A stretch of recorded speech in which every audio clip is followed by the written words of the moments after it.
Proportional Response, Book 1, Chapter 26, Part 4, Grace and Mercy.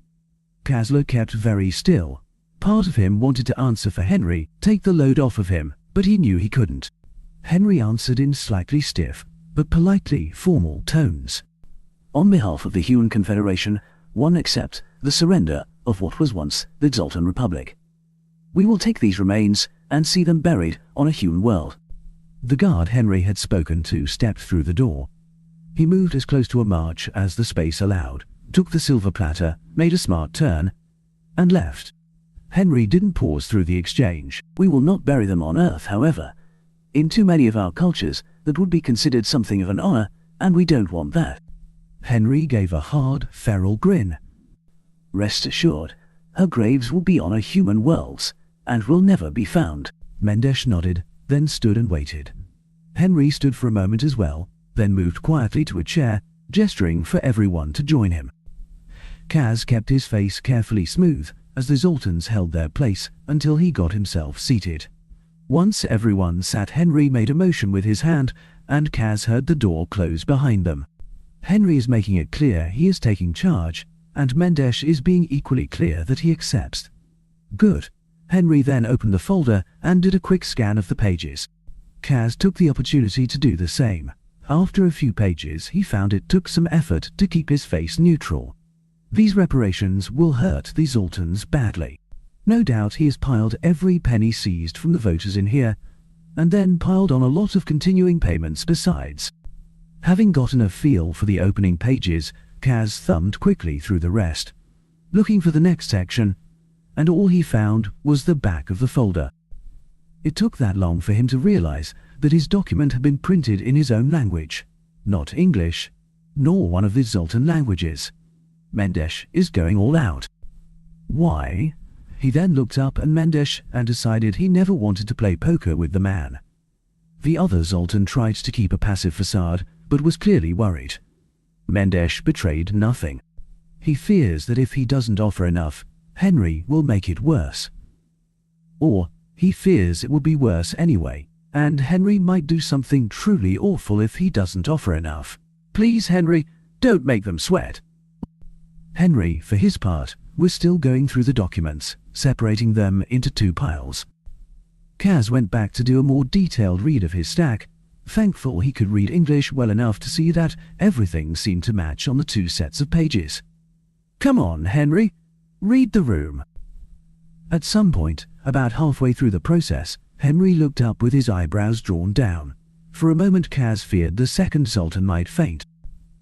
Then he slowly, carefully, making sure not to draw attention to himself, began to let out a breath he hadn't realized he'd been holding when he saw recognition of the situation in Henry's eyes. Henry's eyebrows lifted and his face seemed to light up slightly. I appreciate the spirit of these documents and the depth of Zoltan determination to see peace which they represent. I think the discussion of what is and is not necessary might take a little time. Could you have someone bring us in some water? Maybe some juice of some sort.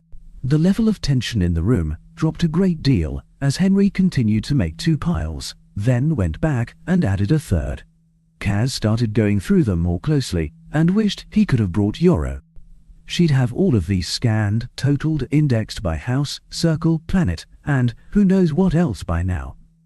The refreshments arrived and Henry continued to make his stacks.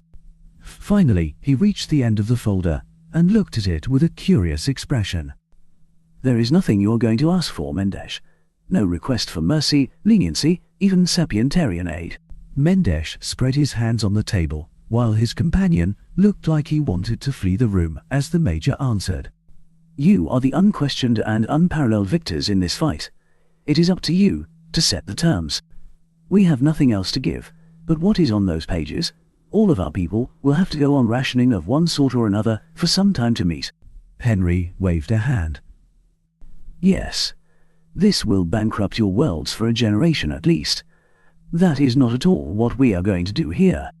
Henry's face softened, finally, and Kaz tried to keep a casual posture as Henry gave what seemed to be his best reassuring smile, and continued. Understand something, Mendesh. One of our most ancient treatises on war states that, to paraphrase, Before one can go to war against another nation, one must go to war against their own citizens. As far as I am concerned, the majority of the members of your race who are not named in this pile," Henry put his hand on the third stack he'd made, "are nearly as much the victims in all of this as anyone else. That is, by the way, also the official position of the governments of the Confederated Worlds." Henry paused to let his words sink in. Mendish's assistant wore a guarded expression and had a white-knuckled grip on his chair. Mendesh, however, sat there with his mouth slightly open and stared. It took several moments for the Zoltan to recover, and when he spoke, his words came out soft. "You are saying you aren't going to demand reparations beyond what we have outlined here?" Henry shook his head, a single eyebrow raised. The other Zoltan, strangely, assumed a posture Kaz interpreted as bracing for it. Mendesh just sat there and blinked, slowly. After a moment of this, Henry spoke. "I am saying that the Confederated Worlds will be demanding no reparations for ourselves and absolve the repressed people of the Exultan Republic of any guilt from the actions done by these people." Henry slapped the third pile for emphasis. "Therefore, I do not think that anything in this pile will be necessary." Henry pushed the larger stack of papers back towards Mendesh. "You have an entire interstellar nation to rebuild, Mendesh, tens of billions of mouths to feed, and an uphill battle to re-educate them so they don't slide back into their old ways. Having you hamstrung by making your entire race into paupers will not do anyone any favors on that point. And then you end up with exactly these sort of people rising to the top, again, while everyone else is trying to rebuild their society, and—" Henry spread his hands, fingers splayed wide, and shrugged. Mendesh continued to sit there and blink, slowly, while the other Zoltan just looked even more tense. They just don't get it. Henry and his kind learned from their history, and from the oppression of Confederation. Henry shook his head and put both palms on the table. "Look, during the course of Confederation, we had a major war that involved most of our more advanced countries. After reviewing the documents from your agents, we find that they thought that war would be the one that would push us to extermination, but it didn't work for various reasons.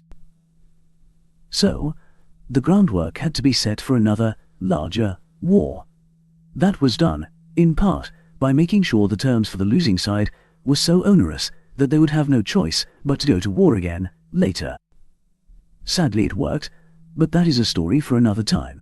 Henry put his hand on the first, larger, pile of papers. "That is what this set of reparations looks like to me. And I have studied that history closely.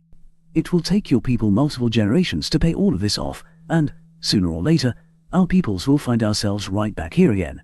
We don't want that any more than you do. So, first condition of your people's surrender. You take everything in this stack, which I note you have already mostly confiscated or acquired as part of your interim government, and you put it towards repairing your infrastructure, replanting your infrastructure, fields, and re-educating your people. If you want help on logistics or, well, anything else, reach out to anyone who is willing. Humanity will help, gladly, and even provide discount rates for a lot of things, but you aren't required to go through us. That said," Henry pushed the larger stack aside and grabbed the mid-sized stack. Kaz had to suppress another grin as he felt like he could read both of the other men's minds. Something to the tune of, "Here it comes," he felt sure. Henry continued. "There are penalties that your voters, and their government, incurred in the course of all of this, which cannot simply be written off, mostly having to do with harm done to innocent bystanders. This stack seems to represent the sum total of the wealth your voters hoarded for their own personal use, and keeping score correct." Both sultans nodded. "Good. I will accept that the list is as complete as you could make it in the short time that you had. The Confederated Worlds will accept all of the wealth that is listed here, with the exception of some of the land-based property, the dispensation of which will be discussed at a later time. We will be turning the entirety of that wealth over to the League Council. Additionally, we are seizing 9/10 of the funds currently stored in the League Central Bank by Zoltan Republic government accounts and everything from any former voters' accounts. Private accounts from non-voters will be exempt from this seizure, of course. That money, as well as the wealth listed here, and any further wealth held privately by voters which aren't in these documents. No, gentlemen, I do not accuse you of dishonesty, merely a lack of the time required to be thorough, will also be turned over to the League to pay the various outstanding fines and penalties that have been levied against the Sultan State the last few years. It is the opinion of the Confederation of Worlds that these funds should, if they are found to be of less value than the penalties which were imposed, be considered payment in full of those penalties. But that will be a matter for a council vote at a later time. Kaz continued to sit and watch the Zoltans. I am not sure when I stopped really paying attention to Henry in all of that. He is in his element, whether he likes it or not. These two have been a study, though. They had relaxed, by inches, until Mendesh finally sat back in his seat, with a broad smile at Henry's last statement.